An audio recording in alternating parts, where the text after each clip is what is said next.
Magandang araw! Masayang mag-aral ng edukasyon sa pagpapakatao, Baitang Siyam.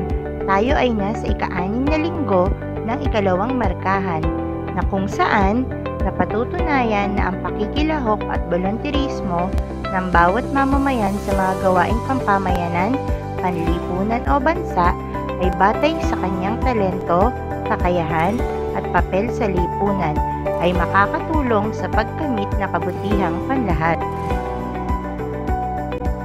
Kamusta? Alam kong ganado ka ng matutunan ang nilalaman ng ika-16 na module, ang pakikilahok at volunteerismo tungo sa kabutihang panlahat. Mga inaasahan.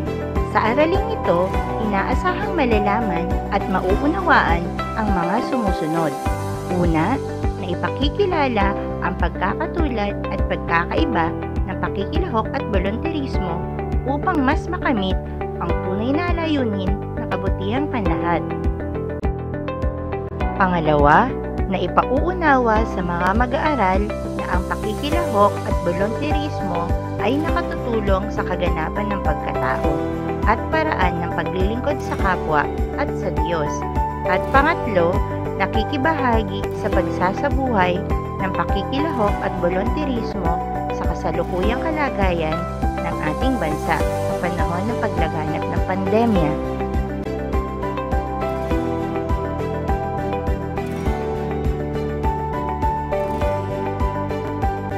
Paunang pagsubok.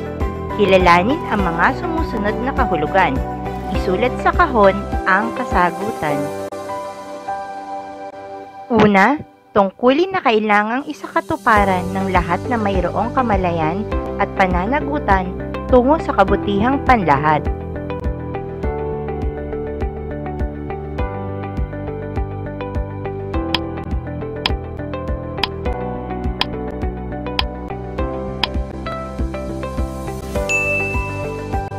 Pangalawa, paraan ng paglilingkod at pagpapakita ng pagmamahal sa kapwa at sa lipunan.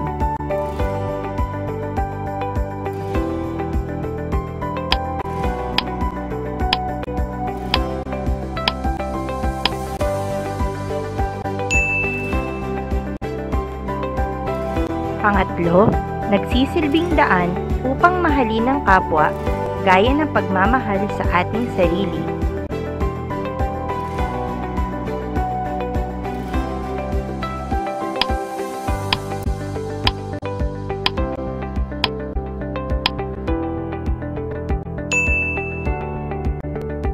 Pang-apat, ito ay mahalaga sapagkat kapag ito ay lumipas, hindi na ito maibabalik.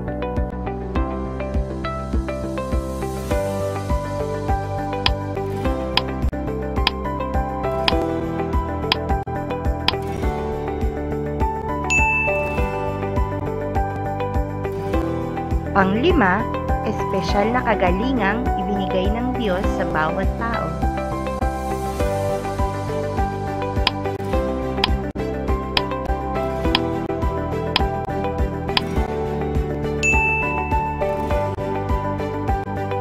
Balik-aral, lagyan ng check ang mga larawan ng pakikilahok at volunteerismo na iyon ang naisabuhay.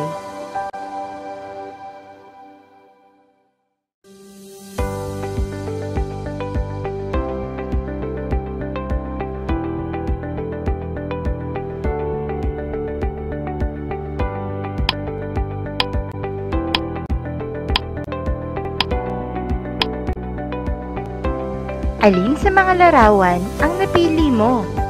Ano ang iyong naging pakiramdam nang maisagawa mo ang mga naturang gawain? Para sa ating aralin, may inihanda akong larawan para sa inyo. Ano ang mensaheng ipinapakita sa larawan? Tama!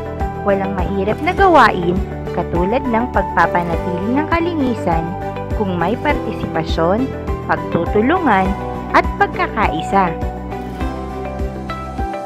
Hadlang ba ang edad upang makibahagi sa isang panlahatang layunin, pangatwiranan? Magaling! Hindi hadlang ang edad upang makibahagi o makisali sa pangkalahatang layunin na pagbabago.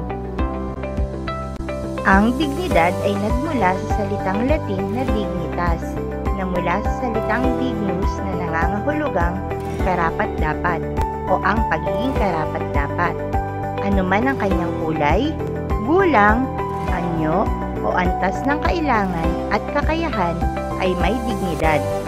Ang paggalang sa dignidad ng tao ang nagsisilbing daan upang mahalin ng kapwa gaya ng pagmamahal sa ating sarili. Sa iyong palagay, sa pamamagitan ng dignidad, nangingibabaw ba ang pagkakapatiran at pagkakapantay-pantay? Ipaliwanag.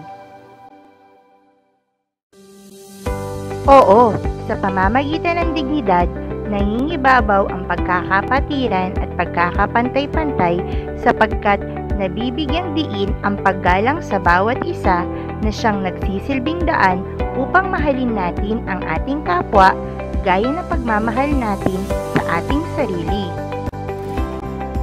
Ang pakikilahok ay isang tungkulin na kailangang isakatuparan ng lahat ng mayroong kamalayan at pananagutan tungo sa kabutihang panlahat. Ito ay nagbibigay sa tao ng makabuluhang pakikitungo sa lipunan na kung saan ang bawat nakikilahok ay dapat tumupad sa kanyang tungkulin para sa kabutihang panlahat. Ang bolunterismo ay isang paraan ng paglilingkod at pagpapakita ng pagmamahal sa kapwa at sa lipunan. Ito ay pagbibigay ng sarili na hindi naghahangad ng anumang kapalit, na iaangat ang pagkatao ng tao at nagiging mapanagutan siya sa kanyang lipunan na nagiging daan tungo sa kabutihang panlahat. Mahalaga ba ang pakikilahok at bolunterismo ng isang kabataang katulad mo? Pangatwiranan.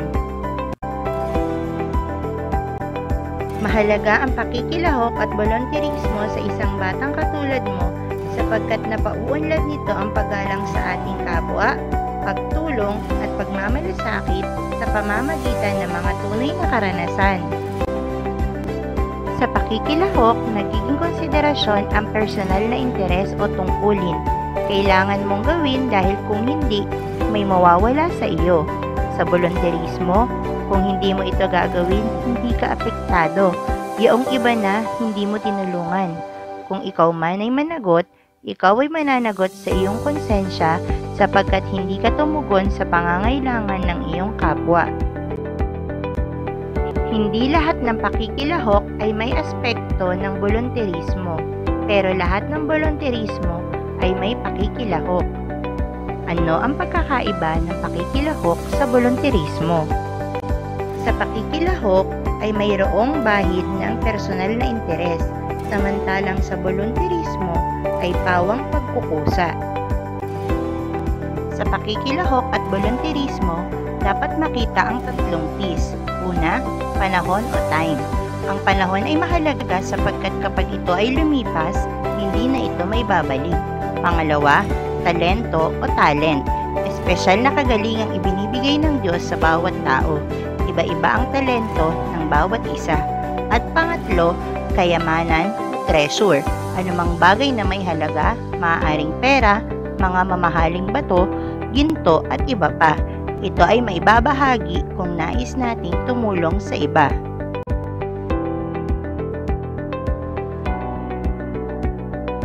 Unang gawain, puso sa puso. Ibigay ang hinihingi ng sumusunod batay sa araling tinalakay.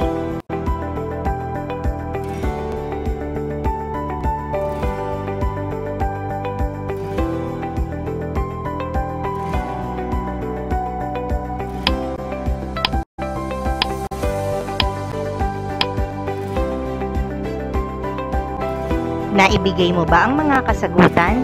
Mahusay! Ikalawang gawain, pakikilahok at bolunterismo na uunawaan ko. Ihanay ang mga sumusunod na sitwasyon ayon sa kategoryang kinabibilangan. Isulat lamang ang letra ng sagot. Letrang A, paglahok sa botohan para sa classroom officers. Letrang B, paglilinis ng klase bago umuwi alinsunod sa class schedule o cleaners. Letrang C, pagdalo sa flag ceremony tuwing Lunes sa mga pang-umaga na klase. Letrang D, pananatili sa loob ng klase kahit na walang guro. Letrang E, pakikibahagi sa talakayan ng klase. Letrang F, pagdadala ng napulot na wallet sa guidance office para sa lost and found. Letrang G, pagbabalik ng sobrang school supply na natanggap. Letrang H, pagsali sa brigada eskwela. Letrang I, pagtulong sa guro na hirap sa pagbuhat ng kanyang gamit. At letrang J, pagbabayad ng voluntary contributions.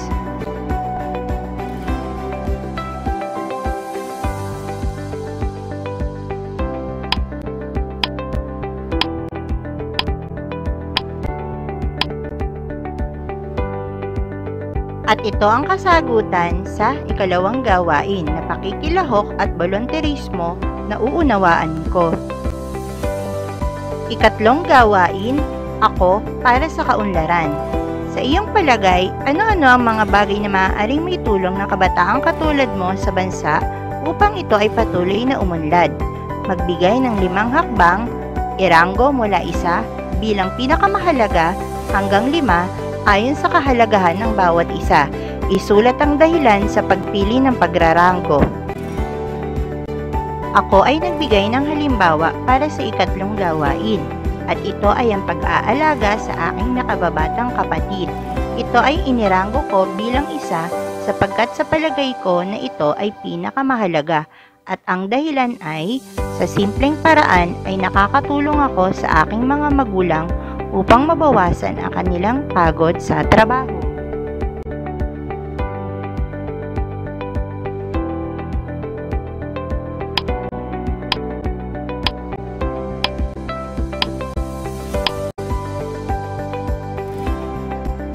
Sa ating paglalahad, batay sa iyong natutunan sa kahulugan ng pakikilahok at volunteerismo, magtala ng iyong pakikibahagi bilang kabataan upang mabawasan ang pagkalat ng sakit ngayong laganap ang pandemya.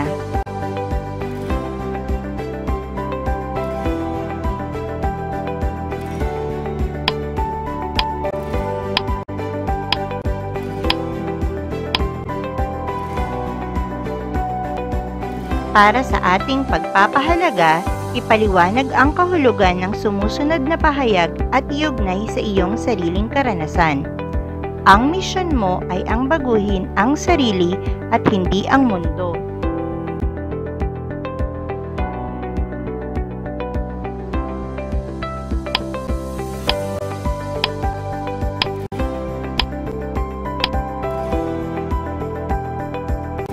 Sa panapos na pagsusulit, isulat sapat lang ang tama kung ang pahayag ay nagsasaad ng katotohanan at mali kung hindi. Unang bilang. Ang dignidad ay nagmula sa salitang Latin na dignitas. Ikalawang bilang. Ang kulay, gulang, anyo o antas ng kailangan at kakayahan ay nakakaapekto sa level ng dignidad. Pangatlo, ang paggalang sa dignidad ng tao ang nagsisilbing daan upang mahalin ang kapwa gaya ng pagmamahal sa ating sarili.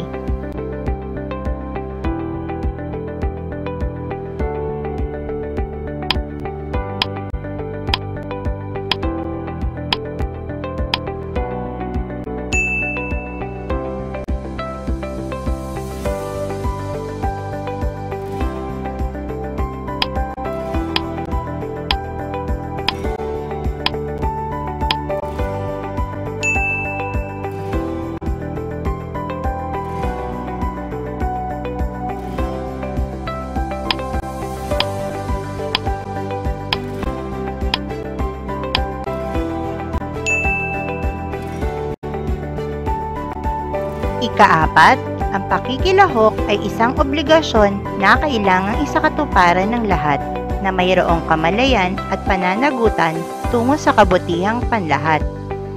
At ikalima, ang volunteerismo ay isang paraan ng paglilingkod at pagpapakita ng pagmamahal sa kapwa at sa lipunan.